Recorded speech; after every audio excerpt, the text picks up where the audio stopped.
বন্ধ কলকারখানা কোনটি কোনটি চালু করতে পারবো, যাতে আবার সেই সকল শ্রমিক যারা কর্মসংস্থান হারিয়ে বেকার হয়ে গিয়েছিল সেই সকল শ্রমিকের কর্মের ব্যবস্থা আমরা করতে পারি। বাংলাদেশের শ্রমিকদের ভাগ্য নিয়ে ছিনিমিনি খেলা হয়েছিল সেই দিন। প্রিয় ভাই বোনেরা, সেই স্বৈরাচারের বিগত প্রায় এক যুগের বেশি সময় আমরা কি দেখেছি? আমরা দেখেছি শুধু যে শ্রমিককে তার অধিকার থেকে বঞ্চিত করা হয়েছে তা নয়, শুধু যে ছাত্রদেরকে তাদের অধিকার থেকে বঞ্চিত করা হয়েছে তা নয়, শুধু যে শিক্ষকদেরকে তাদের অধিকার থেকে বঞ্চিত করা হয়েছে তা নয়, শুধু যে নারীদেরকে তাদের অধিকার থেকে বঞ্চিত করা হয়েছে তা নয়, এই দেশের প্রত্যেকটি খেটে খাওয়া মানুষকে তার অধিকার থেকে বঞ্চিত করা হয়েছে। এই দেশের মানুষের রাজনৈতিক অধিকার থেকে দেশের মানুষকে বঞ্চিত করা হয়েছে। বঞ্চিত করা হয়েছিল তাদেরকে তাদের অর্থনৈতিক অধিকার থেকে। প্রিয় ভাই বোনেরা, সেজন্যই এই দেশের মানুষ এই দেশ থেকে ছাত্র জনতা ঐক্যবদ্ধভাবে একত্রিত হয়ে গণ অভ্যুত্থানের মাধ্যমে স্বৈরাচারকে বিদায় করেছে এই দেশ থেকে। আমরা দেখেছি স্বৈরাচারের সময় কিভাবে দেশের অর্থনীতিকে লুটপাটের মাধ্যমে ধ্বংস করে দেওয়া হয়েছিল।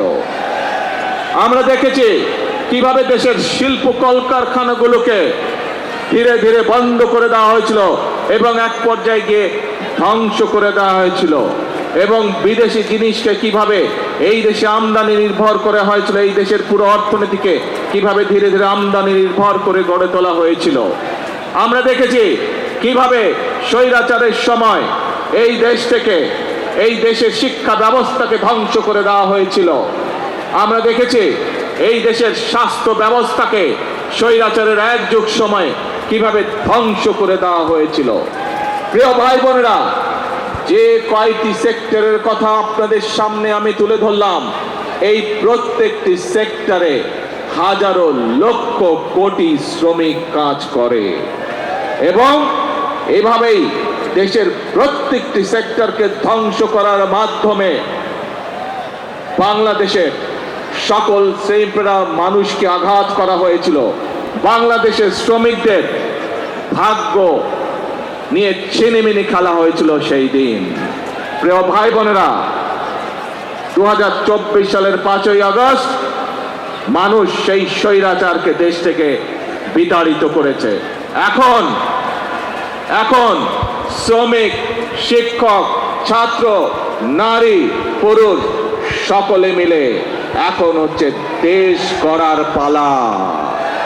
প্রিয় ভাই বোনেরা, আমার সামনে একটি ব্যানার আছে, সেই ব্যানারের মধ্যে লেখা রয়েছে বন্ধ কলকারখানা চালু করতে হবে।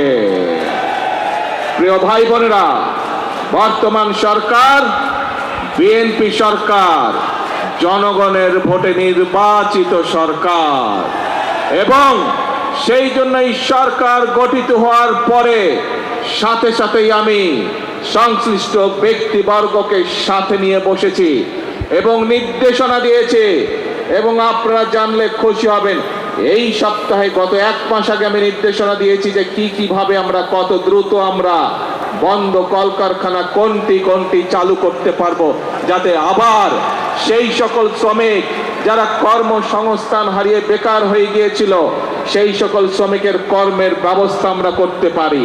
সেই মিটিংটি এই সপ্তাহে আবার নির্ধারিত হয়েছে। ইনশাআল্লাহ বাংলাদেশের অনেকগুলো কলকারখানা যেগুলো বন্ধ হয়ে গিয়েছে বিগত বছরগুলোতে, পর্যায়ক্রমিকভাবে আমরা সেই কলকারখানাগুলোকে আবার চালু করার উদ্যোগ গ্রহণ করেছি।